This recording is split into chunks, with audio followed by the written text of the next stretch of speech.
Good morning, everybody. Just a test, if you're out there, this is our first webinar, and this is Tom Albrecht joining you from the University of Buffalo Center for Entrepreneurial Leadership. We're going to wait a second, given our current weather here. A few people are, I'm sure, straggling or behind to get into work today. But if you're out there and you can hear us, just as a test, can you just raise your hand? Okay, let's jump right in. I know your time is important, so we want to jump right in with you here. So again, welcome to Taking Care of Business, a monthly podcast from the UB School of Management Center for Entrepreneurial Leadership, where we look forward to sharing with you some of the unique insights we've gained from working with over 1,400 business owners over the past 30 years. My name's Tom Albrecht again, Executive Director for the Center, and I'm joined by our Managing Director, Erin McGee. She's here to help us online, answer any questions that you might have. So let's jump right in. I'm going to give you a real quick background and share with you what I believe is some of the secrets to owning the business of your dreams a little bit later in this presentation. So first, thank you to our sponsors, the Bonadeo Group and Uniland, who are supporting this webinar this morning. And real quick about CEL, we're celebrating our 30th year. We've had over 1,400 graduates that represent 22,000 employees in the community. And all of our programs are designed for entrepreneurs by entrepreneurs. No tests, no textbooks. Your business, your challenges become your personal case study. So again, thank you for joining us. And let's kind of jump right in. I want to start this morning by sharing some statistics with you about the state of small business. So this is a little bit about all of you, who I like to refer to as the lifeblood of our economy, a very important part of the US GDP. And I'll give you little stats to back that up. So I won't read all these to you. You can all read, but I'm going to go through a couple of them.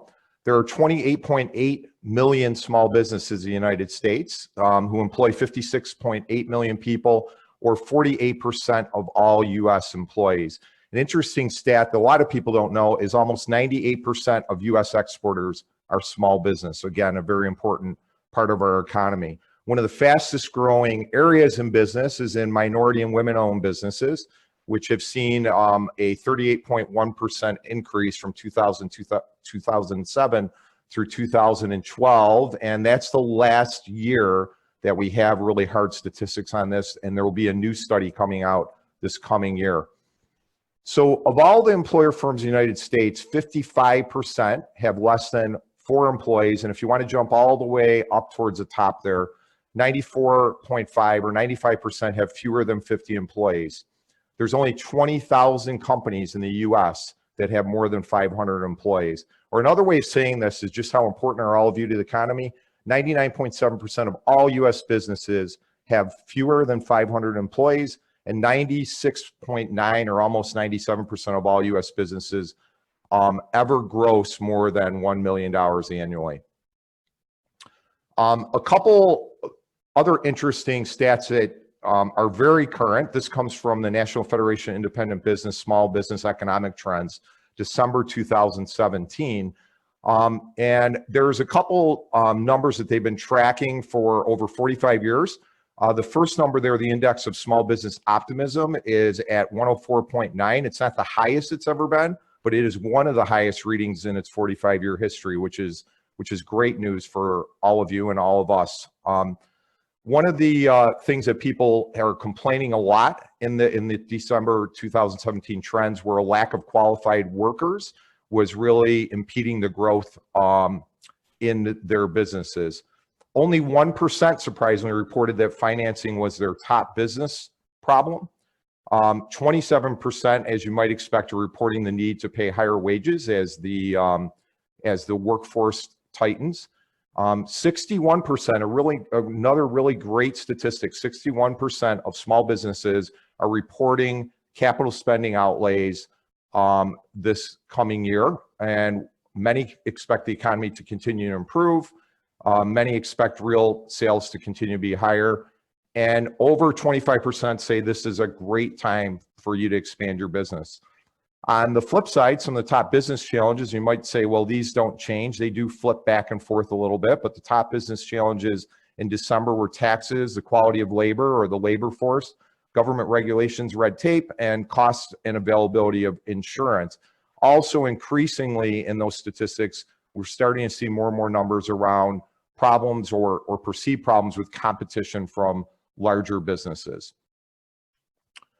So I gave you some stats, but now I want to share with you what we see. So these are the challenges that you face, that we believe all of you face, but no one really measures them. No one's talking about these, but they're at the core of almost every business owner that we engage with. And if you are not experiencing some of these challenges now in your business, you certainly did sometime in your journey, and I think a lot of this will resonate with you. So one of the first challenges that we see from many of the entrepreneurs that we work with is that they feel like they're alone on an island. No one understands me. No one has my business challenges. We often understand, you don't understand my business. It's different. It's different than everybody else's business. Another challenge that is constantly repeated is I feel like my business owns me. I'm literally handcuffed to my business and it runs my life. I don't run my business. I wish I ran my business, but at times it feels like it's running me.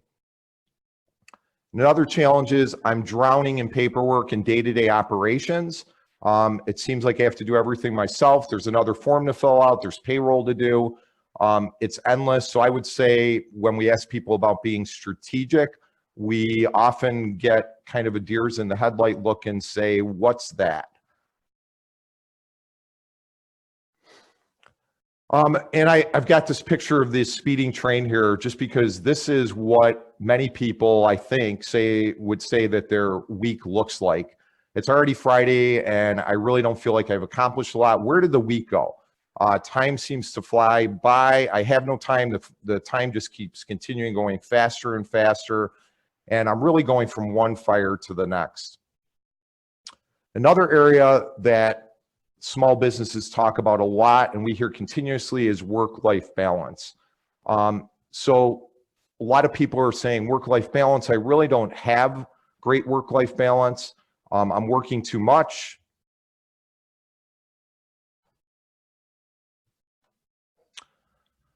I want to spend more time with my loved ones is another area of work-life balance. I dream about that vacation I never seem to get. And I'm going to take it soon, but I never quite get there.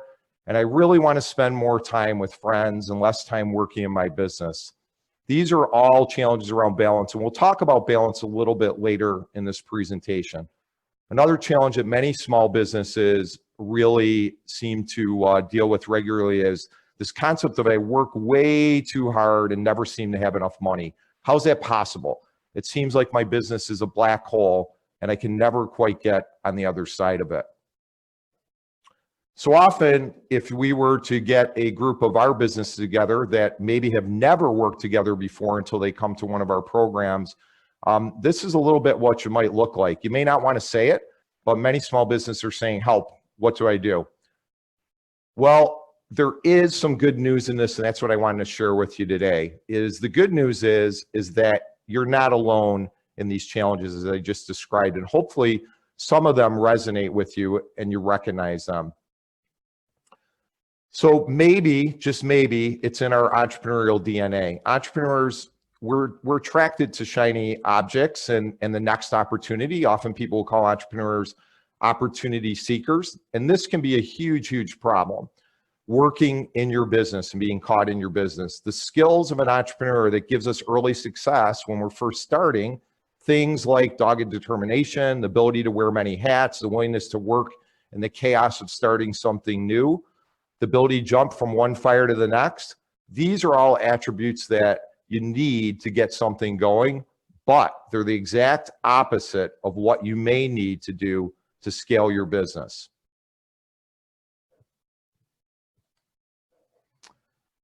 As businesses scale and grow, there comes a point where working in your business 24/7 is really just a recipe for disaster. Why do you think it's the rare business that moves beyond $1 million in revenue or 10 employees?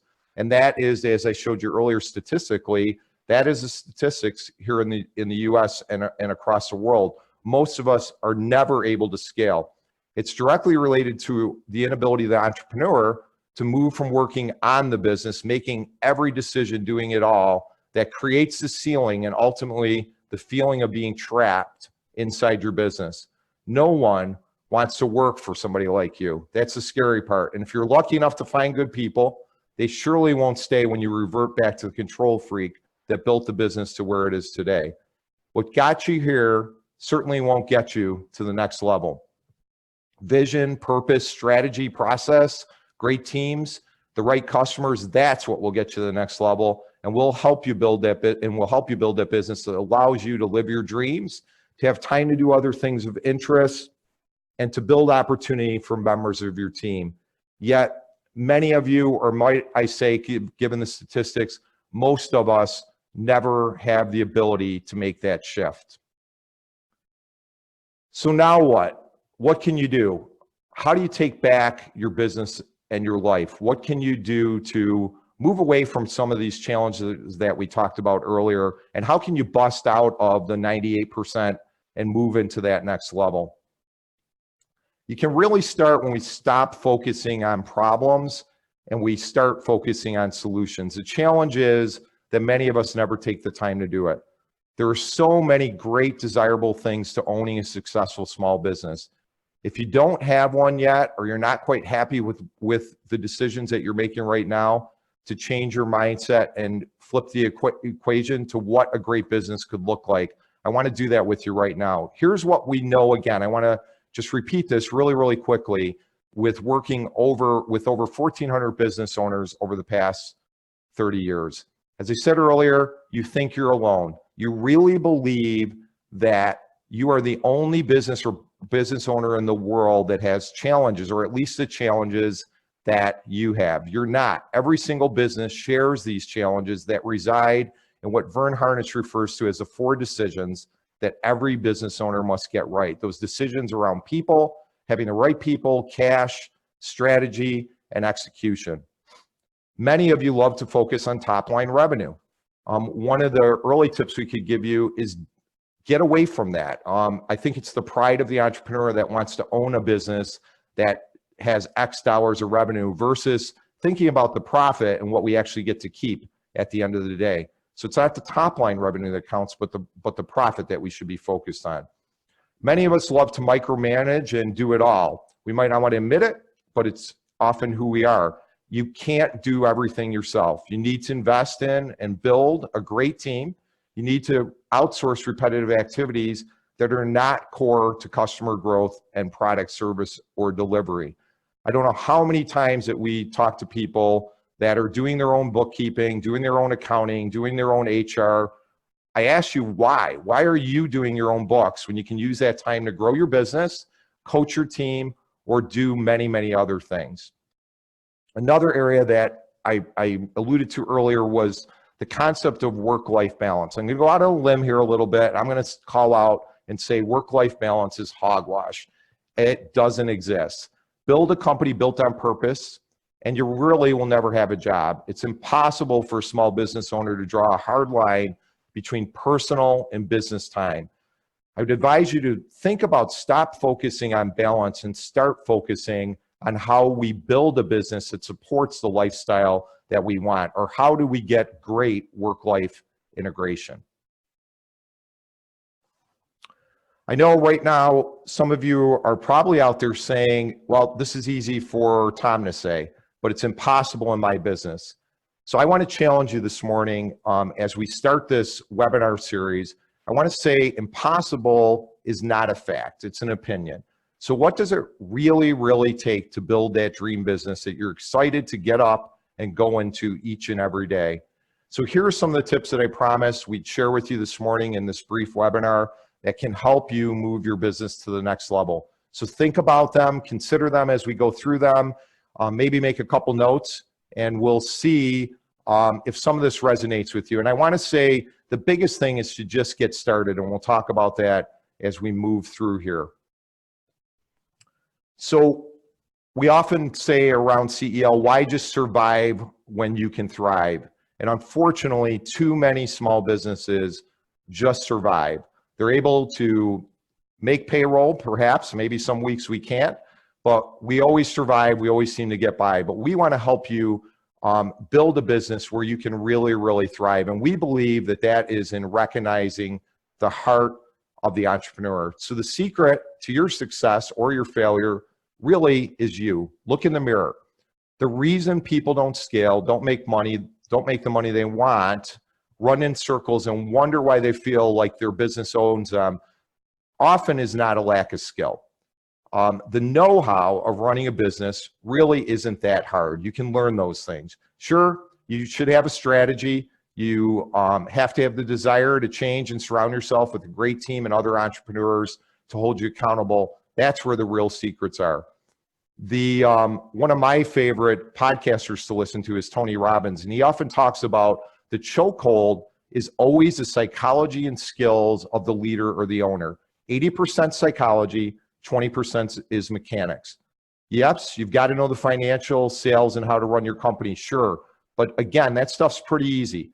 Working in your business and not working on your business, or the E-Myth that many of you are familiar with by Michael Gerber, talks about creating this balance of spending time to work on your business strategically and not be buried in day-to-day tasks. Every time a business is not growing is because you, the entrepreneur, are not innovating. You're not transforming. Strategy, yep, it's wonderful, but your personal story is really what's holding you back. I've tried everything, Tom. You don't know my business. You don't know how hard it is. I'm still going to go back to you and challenge you and say, change your story and you can change your business. Again, Tony Robbins refers back to the ultimate success in business can't be found in the next consultant you hire. As much as you want to pay someone to fix your business with some magic bullet, it doesn't really exist. The change has to come from within us, the entrepreneur or the leader of our company. So we believe that the change you need to understand is really the heart of the entrepreneur. And I really believe that that's what makes our programs here at CEL unique and different. As far as I'm aware, we are one of the only programs that starts here at the heart, not with the classroom or the one-off project that will magically fix you. You don't need to be fixed. No one's perfect. We're not perfect. No business is perfect. So stop looking for perfect and stop looking for magic bullets and start focusing on making the changes you need to make today. There's an old saying that I love, and we might say we're all a little bit broken, but the saying goes, broken crayons can still color. So let's look at some areas where you can still color and make great strides as an entrepreneur. So as we begin to kind of pull our first webinar to close here with you, here's some quick tips to begin to move things forward. One is work to your strengths. There really isn't an entrepreneurship gene, and a lot of research in the field of entrepreneurship is starting to show that anybody can be an entrepreneur, and those skills can be learned.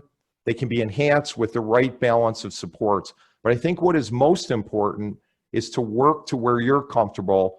Don't try to fix yourself, but surround yourself with great people and focus on your strengths. You'll be much happier in what you do every single day.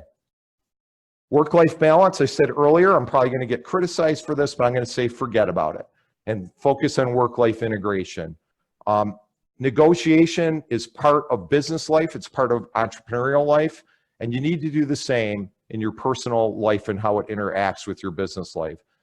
Many entrepreneurs seem to devote themselves wholeheartedly to their business aims, but leave little time dedicated to loved ones, friends, or even to yourself. So what I would challenge you to do is identify strategies that apply the passion across the entire breadth of your life and your business. Those types of efforts will be invaluable to you. So how can you stop drawing a line that says at 5 p.m. my business ends and my personal life begins? But how can you better integrate that with a real focus on making your family and your personal life first in that equation? Another area that I'm fascinated with is this concept that entrepreneurs are risk takers. A lot of the research shows that entrepreneurs are really quite the opposite. Although we will take risk, I would say that we are actually experts at mitigating risk. So the best entrepreneurs in the world will look at a situation, they'll mitigate the risk, find out all the information they possibly can in order to make a decision. But where they're different perhaps in the world is they'll create probabilities. Maybe they don't write them on paper, but they're in their mind. And when the probability is in their favor, they're willing to take a risk when others don't. We're often paralyzed, and I see this with a lot of entrepreneurs that come through our programs with this, what we'll call the chicken or the egg syndrome. Do I hire the person I need to grow my business first, or do I grow my business so that I can hire the person that's going to help me get everything under control? Really emphasizing the roles of assessment, planning, critical thinking, and answering these type of questions is critical to the entrepreneur. And I love this picture because depending on how you look at this picture really fast, some people see someone falling off a cliff, but really what we're looking at here, for those of you that do any rock climbing, which does not include me, you are looking at a professional rock climber ready to mount the summit. So yeah, there's a lot of risk here, but obviously this person is an expert at mitigating that risk. So one of the first things that we would say to help you move to the next level is learn how to evaluate and mitigate risk. And there's a lot of tools that we'll share in later webinars that will help you do that. Also, as a business owner or entrepreneur, whether you're a solo entrepreneur or you're leading a team, your job is to predict the future. You need a roadmap of where you're going. It doesn't have to be complicated. It can be relatively simple, but you need a roadmap that allows you to march towards your goals, towards your North Star, and strategic vision is that roadmap that you need. Again, there's a lot of tools. We'll share these a little bit later, but if you're not taking the time to think about what the future looks like and where you're going, I would suggest today that you even just sit down for half an hour and think about, where do I want to be in 5 years? Where do I want to be personally? Where does my business want to be? And what are the steps I need to do to get there? Again, we'll share some tools with you in some later webinars. And this is a huge area in the world that we live in today with the speed of change that we are constantly being bombarded with. At no other time in history has change been happening so quickly. And in just the next 10 to 30 years, there will be change that none of us ever imagined in technology and healthcare and in the way that we actually approach all of our businesses. You can see this in things like driverless car technology, healthcare with the sequencing of the human genome, and how quickly these fields are moving forward. When many people just said 5 or 6 years ago it was going to take 10, 20, 30 years for some of this technology to move forward, it's really leapfrogging at an incredibly fast rate. So the successful entrepreneur of the future, or even today, is really going to have to innovate or die.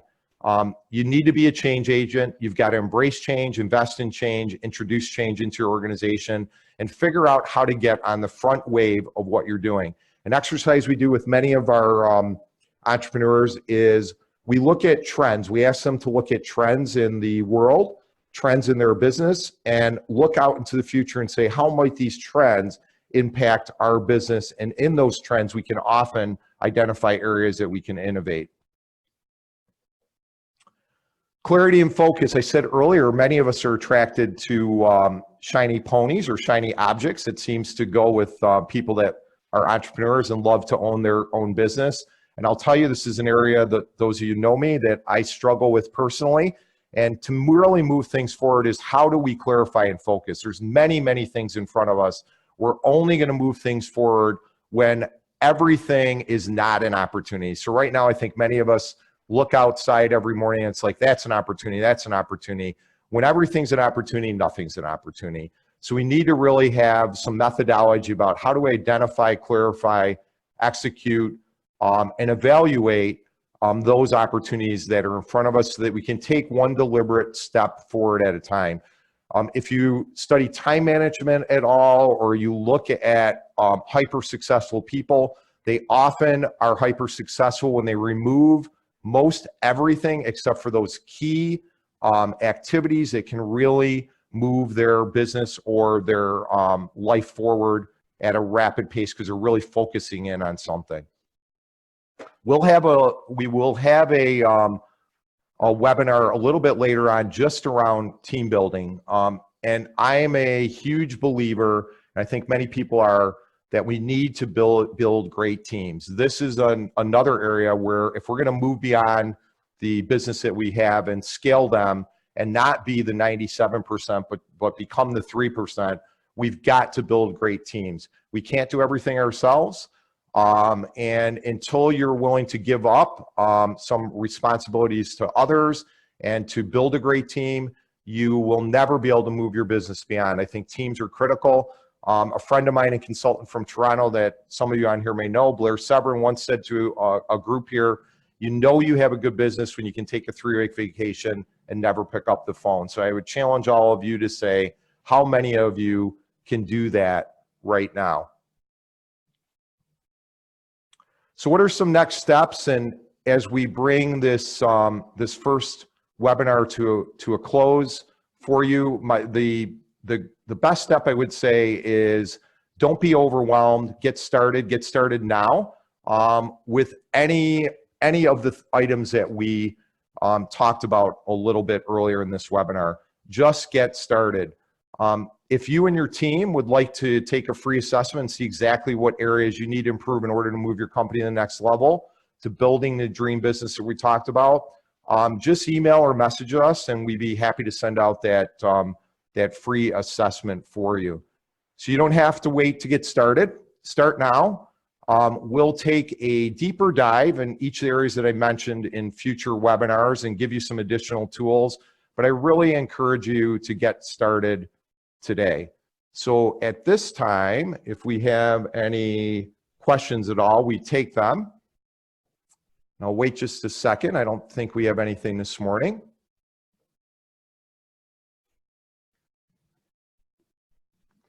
Okay, so thank you everybody for joining us. We look forward to seeing you on February 27th. We intend to make these webinars short and useful for you. The next webinar we are going to talk about on February 27th, what it takes to scale your business. So again, thanks for joining us this morning and have a great day out there. And this is the University of Buffalo CEL signing off.